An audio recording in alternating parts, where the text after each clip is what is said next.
Hello everyone, I am doctor Kanishka Kaushik. Welcome you all on topper stop. So guys, हमारा industrial relation का एक topic छूट गया था, लेबर वेलफेयर का, और मैं अभी यूनियन के ऊपर भी शायद बना सकती हूँ क्योंकि मैं सर्च कर रही हूँ उस टॉपिक को। पूरी रिसर्च लगेगी यार उसको ढूंढने में और बनाने में, क्योंकि बेस्ट कंटेंट मैं चाहती हूँ अभी आपको दे।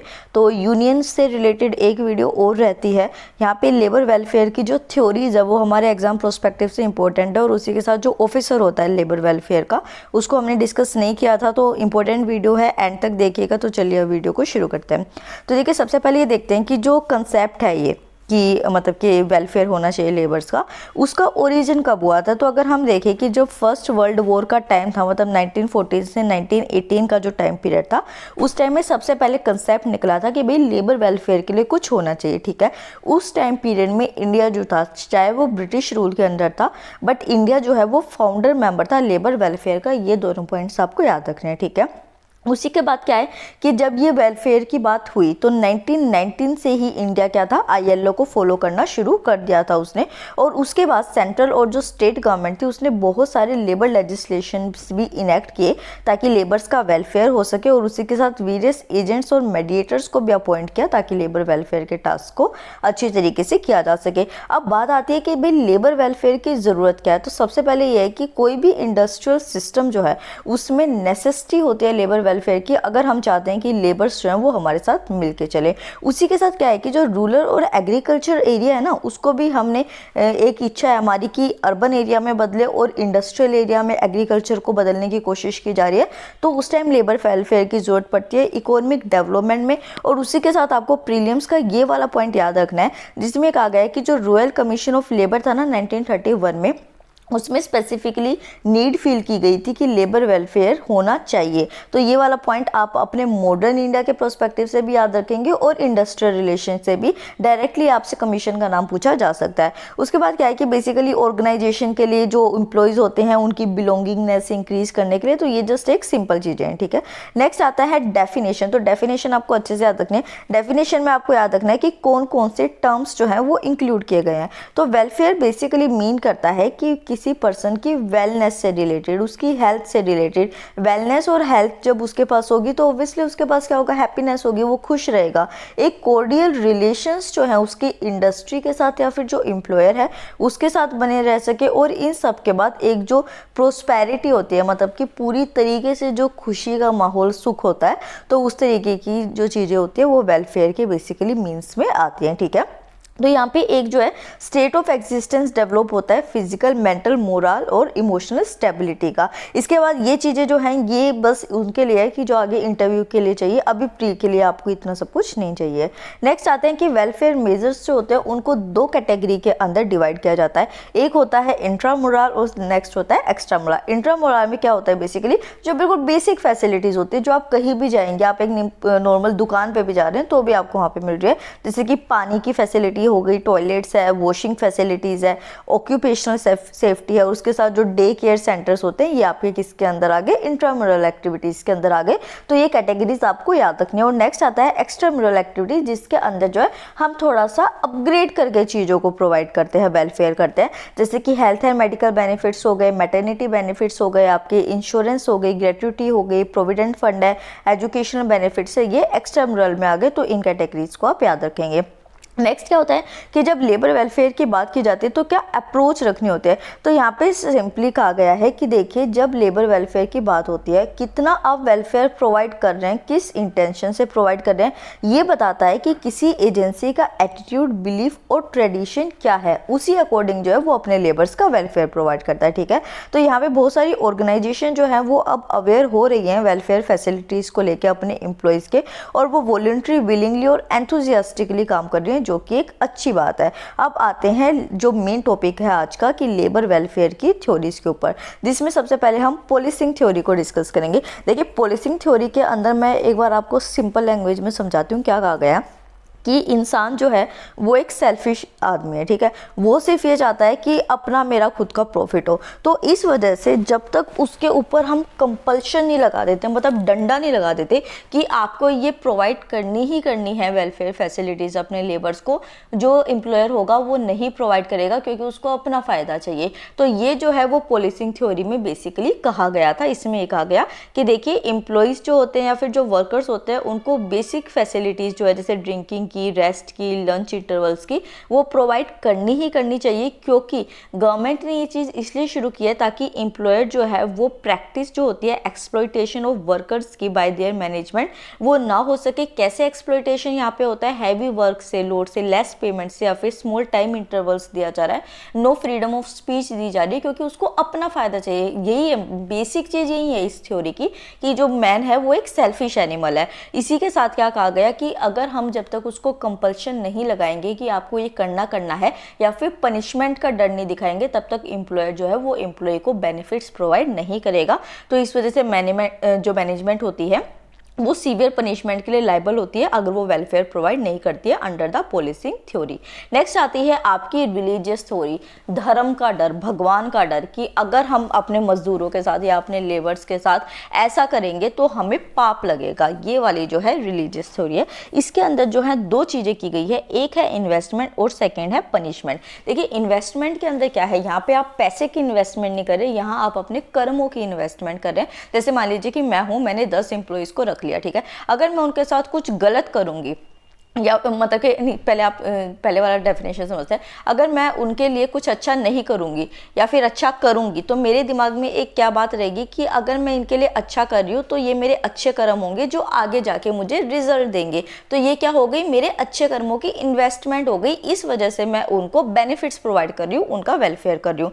दूसरी चीज़ जो आती है वो यहाँ पे आती है पनिशमेंट की, डेट इज एंटोनमेंट। इसमें कहा गया है स्पेसिफिकली कि अगर हम किसी के साथ बुरा करते हैं तो हमारे दिमाग में बचपन से ही एक बात बिठाई जाती है कि बेटा आप बुरा करोगे आपको पाप लगेगा, आगे जाके आपके साथ भी बुरा होगा। तो उस डर से जो एक एम्प्लॉयर होता है वो अपने एम्प्लॉय के साथ गलत नहीं करता है। तो रिलीजियस थ्योरी के अंदर क्या कहा गया कि मैन जो है वो एक रिलीजियस एनिमल है, और वो कहता है ना, जैसे कि आज एक कहावत कही गई है वही इसके अंदर भी मेंशन की गई है कि कर्म कर फल की चिंता मत कर, मतलब कि आगे जाके आपको उसका रिजल्ट मिल जाएगा। तो यहाँ पे इन्वेस्टमेंट और पनिशमेंट के रिलीजियस प्रोस्पेक्टिव से काम जो है वो किया जाता है। तो अटोनमेंट में बेसिकली एम्प्लॉइज या फिर जो वर्कर्स होते हैं वो बेनिफिट्स को नहीं अवेल करेंगे, पर उनको लगता है कि ये इनके सिंस के अंदर आ जाएगा, उनको पाप लगेगा अगर वो उनके साथ गलत करेंगे, तो वो उनको चीज़ें प्रोवाइड करते हैं। नेक्स्ट आ जाता है फिलैंथ्रोपिक अप्रोच, जिसमें कि you have love for your Mankind, मतलब कि आप इंसानियत से प्यार करते हैं, आप इंसानों के लिए अच्छा करना चाहते हैं, इस वजह से आप अपने जो लेबर्स है उनके लिए अच्छा कर रहे हैं। तो यहाँ पे क्या होता है, गिविंग स्ट्रेटेजी जो होती है वो रोल में आती है। ये आपको याद रखना है, डायरेक्टली पूछा जा सकता है कि कौन सी अप्रोच के अंदर गिविंग जो है स्ट्रेटेजी आती है। तो जब आपके पास है तो आप उसको दान कर रहे हैं, चीज़ों को वेलफेयर कर रहे हैं औरों का। तो यहाँ पे जो है जैसे कि good condition of work provide की जाती है, डे केयर फैसिलिटी चिल्ड्रंस के लिए, कैंटीन्स, वॉशिंग फैसिलिटीज़ जो होती है वो एम्प्लॉइज़ को प्रोवाइड की जाती है। और उसी के साथ जो डिसेबल पीपल होते हैं उनके रिहेबिलिटेशन के लिए आप काम कर रहे हैं कि हर किसी की ज़िंदगी अच्छे तरीके से हो सके। डोनेशंस दे रहे हैं एनजीओज को, वर्क कर रहे हैं बॉयज़ गर्ल हॉस्टल फैसिलिटीज़ के लिए। तो ये सारे आपके फिलैंथ्रोपिक अप्रोच के अंदर आएंगे। और उसी के साथ एजुकेशन इंस्टीट्यूशंस को भी आप रिवॉर्ड्स दे रहे हैं। तो यहाँ पे बेसिकली क्या है कि ये जो थ्योरी है ये खाली वेलबींग को नहीं करती, ये जो इंटरनल एक्सटर्नल इन्वायरमेंट दोनों होते हैं वेलबींग से एसोसिएटेड, उनको जो है रेगुलेट करती है। नेक्स्ट आता है पैटर्नलिस्टिक थ्योरी। पैटर्नलिस्टिक थ्योरी में बेसिकली कहा गया है कि देखिए पैटर्नलिस्ट में आ गया कि एक तरीके से माँ बाप वाला फर्ज, मतलब कि जो लेबर्स होते हैं उनको अपना बच्चा समझ के जो है आप ट्रीट कर रहे हैं और उनका वेलफेयर के लिए काम कर रहे हैं। तो यहाँ पे किस तरीके से किया जाता है, जो ओनर होता है या फिर जो ऑक्यूपायर होता है या एम्प्लॉयर होते हैं वो जो है एक फंड्स होल्ड करते हैं इंडस्ट्री के अंदर या किसी ट्रस्ट के अंदर। जैसे हमारे मम्मी पापा होते हैं ना कि हमारे लिए थोड़ा सा पैसा बचा के रखते हैं कि फीस भरनी है या फिर इनको घुमाने लेके जाना है। तो इसी तरीके से जो ट्रस्ट होता है या फिर जो इंडस्ट्री के ओनर होते हैं वो कुछ फंड मेंटेन करते हैं फॉर वेलफेयर पैटर्निस्टिक अप्रोच के अंदर। यहाँ पे जो ट्रस्ट होता है वो बोर्ड या ट्रस्ट मेंबर से बनता है, जो कि मतलब कि एक स्पेसिफिक अमाउंट जो है वो हमारे मतलब जो एम्प्लॉयज़ होते हैं उनके फेवर में स्पेंड करता है, और जो सोसाइटी होती है उसको फर्स्ट डिस्कशन में लेता है कि हमें इनके लिए क्या वेलफेयर एक्टिविटीज़ करनी चाहिए। तो ये जो होता है एक एक्सटर्नल और इंटरनल दोनों इन्वायरमेंट के लिए गुड मोरल्स जो हैं उनको सेटअप करता है। और उसी के साथ आपको याद रखना है कि जो पैटर्निस्टिक थ्योरी है, जैसे कि हमने यहाँ पे देखा था कि फिलैंथ्रोपिस्ट जो अप्रोच है उसको गिविंग स्ट्रेटेजी भी कहा जाता है, उसी तरीके से जो पैटर्निस्टिक जो अप्रोच है उसको trusteeship theory of labour welfare भी कहा जाता है। ये आपको याद रखना है क्योंकि ट्रस्टीज का रोल यहाँ पे प्ले हो रहा है। नेक्स्ट आता है प्लेकेटिंग थ्योरी। प्लेकेटिंग थ्योरी में बेसिकली क्या है कि सबको पता है कि जो टाइम है वो एडवांस हो चुका है, लेबर्स को भी पता है हमारे क्या राइट्स है, यूनियंस हैं उनके पास वो अवेयर हो चुके हैं, ज़्यादा से ज़्यादा उनकी डिमांड बढ़ रही है, तो अगर आप उनको एक्सप्लॉइट करोगे तो वो और आपके सिर पे चढ़ेंगे। तो यहाँ पे प्लेकेटिंग थ्योरी के अंदर ये है सिंपली कि उनकी डिमांड्स को फुलफिल करो, उनकी जो अवेयरनेस है उनके साथ एक अच्छा तालमेल बिठा के चलो, ताकि जो इंडस्ट्री है उसके अंदर पीसफुल इन्वायरमेंट बना रहे। ये है प्लेकेटिंग थ्योरी की सिंपल डेफिनेशन। यहाँ पे थ्योरी के अंदर कहा गया कि ये मेनली रिस्पोंड करता है पीसफुल मेजर्स के साथ जो कि वर्कर्स और एम्प्लॉयज के बीच में मेंटेन रहने चाहिए। यहाँ पे एक ऑर्गेनाइज्ड वे में जो है उनको सारी फैसिलिटीज प्रोवाइड कीजिए जिनके लिए उनकी अवेयरनेस है, उनकी डिमांड्स को फुलफिल कीजिए, अच्छे से बात कीजिए उनसे, और उसी के साथ जो एम्प्लॉयज होंगे उनको प्लीज करना होगा और सारे वेलफेयर बेनिफिट्स प्रोवाइड करने होंगे। नेक्स्ट आता है पब्लिक रिलेशन थ्योरी। देखिए आप एक सिंपल सी बात आप देखिए कि रतन टाटा जी का एग्जांपल लेके चलते हैं। तो रतन टाटा जो है वो बहुत लोगों को पसंद है, मतलब मोस्ट ऑफ द इंडिया में सबको वो पसंद होते हैं क्योंकि उनके थॉट ऐसे हैं। उन्होंने अपनी जो इंडस्ट्री है उसको सेटअप इस तरीके से करके दिखाया है कि ये होता है कि हाँ देखो इस इंडस्ट्री का, टाटा इंडस्ट्री का एम्प्लॉयर जो है एम्प्लॉय जो है वो रतन टाटा वो अच्छा इंसान है। तो उससे क्या होता है कि इंसान का एक कोऑर्डिनेट रिलेशन बनता है, एक पब्लिक का रिलेशन बनता है उस इंडस्ट्री के ओनर के साथ, और फिर जो है वो उस इंडस्ट्री के से चीज़ें खरीदना चाहता है। ये आता है पब्लिक रिलेशन थ्योरी के अंदर। इस थ्योरी में basically attraction of the goodwill for the industry, मतलब कि इंडस्ट्री के गुडविल के ऊपर फोकस किया जाता है कि हमारी इंडस्ट्री का नाम हो कि ये अच्छी इंडस्ट्री है, और उसी के साथ जो वेलफेयर बेनिफिट्स प्रोवाइड किए जाते हैं वो किए जाते हैं ताकि इंडस्ट्री का इंप्रेशन अच्छा पड़े। मैं रतन टाटा जी के ऊपर इस पर पर्सनली कमेंट नहीं कर रही, मैंने जस्ट एक एग्जांपल दिया है।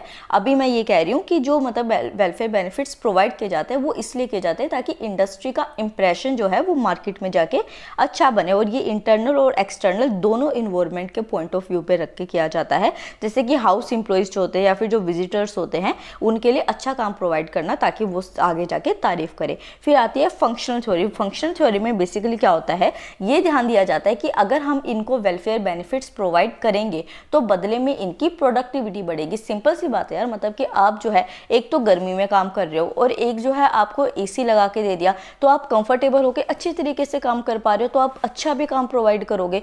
तो यहाँ पे यही चीज़ जो है वो कही गई है कि अगर आप वेलफेयर बेनिफिट्स प्रोवाइड करते हैं तो उससे जो भी पर्सन है या फिर जो भी लेबर है, एम्प्लॉय है, उसकी जो प्रोडक्टिविटी होगी वो भी इंक्रीज होगी और हाई प्रोडक्टिविटी हो जाएगी। इसमें वर्कर्स की एफिशिएंसी और जो इफेक्टिवनेस होता है उनके वर्क के लिए उसको इंक्रीज किया जाता है। ये कंसेप्ट जो होता है वो कॉमनली नेचर में यूज होता ही होता है कि अगर आप अच्छी फैसिलिटी प्रोवाइड करेंगे। उसी के साथ फंक्शनल थ्योरी का जो दूसरा नाम है वो क्या है, efficiency theory of labour welfare है। ये भी आपको याद रखना है। नेक्स्ट और लास्ट थ्योरी आती है सोशल थ्योरी। इसके बाद लेबर वेलफेयर कमीशन ऑफिसर को देखेंगे। तो ये थ्योरी जो है ये बिलीव करती है कि देखिए जो एम्प्लॉयज़ हैं वो भी एक सोसाइटी का पार्ट है, तो अगर हमें अच्छी तरीके से सोसाइटी में अपने आप को सेटअप करना है तो हमें अपने एम्प्लॉयज़ के साथ अच्छा ट्रीट करना होगा। तो ये wellbeing of the society with in the employees के ऊपर ध्यान देते हैं। यहाँ पे वेरियस प्रोविजंस जो होते हैं वो एस्टैब्लिश किए जाते हैं सोसाइटी के पर्पज से और एम्प्लॉय पर्पज से, बस इतना आपको याद रखना है। और इसमें जो सोसाइटी का कंडीशन होता है उसको इम्प्रूव करने की बात कही गई है। तो लिमिटेशंस आई डोंट थिंक कि आपको ज़रूरत है अभी पढ़ने की, बट एक बार मैं इसको थोड़ा सा पोज करके रीड कर लीजिए। ओके, नेक्स्ट आता है लेबर वेलफेयर ऑफिसर का लास्ट में। तो यहाँ पे देखिए लेबर वेलफेयर ऑफिसर, पहली बात तो आपको याद रखना है कि कौन सी एस्टेब्लिशमेंट के अंदर किए जाएंगे। ऐसा नहीं है कि 10 से 20 जो हैं वो किसी के अंदर एम्प्लॉयज़ हैं और वो लेबर वेलफेयर ऑफिसर को अपॉइंट कर दें। तो कोई सी ऐसी एस्टेब्लिशमेंट जिसके अंदर 500 या उससे ज़्यादा वर्कमैन काम करते हैं प्रीसीडिंग 12 मंथ्स के टाइम पीरियड के अंदर, तो वहाँ पर लेबर वेलफेयर ऑफिसर का होना ज़रूरी है। क्यों इनको रखा जाता है? तो जितनी भी माल प्रैक्टिसेस होती हैं किसी जॉबर सिस्टम के अंदर, उसको मिनिमाइज करने के लिए या फिर एंड करने के लिए जो है लेबर वेलफेयर ऑफिसर को अपॉइंट किया जाता है। कौन सी एक्ट के अंदर इनको अपॉइंट किया जाता है? तो ये जो अपॉइंटमेंट होती है ये द फैक्ट्रीज एक्ट 1948 के अंदर होती है। और किसके थ्रू इसको किया जाता है, मतलब कि वेलफेयर ऑफिसर को अपॉइंट किया जाता है या फिर अप्रूव किया जाता है? तो जो स्टेट लेबर कमिश्नर होता है उनके थ्रू इनको अप्रूव किया जाता है। तो ये चारों ही पॉइंट जो हैं ये आपके प्रीलिम्स के हैं और इम्पोर्टेंट है। तो ये वाली जो हमने वीडियो डिस्कस करी है इससे आप 2 क्वेश्चन इजीली एक्सपेक्ट कर सकते हैं अपने पेपर में। तो अच्छे से इसको रीड करके जाइएगा।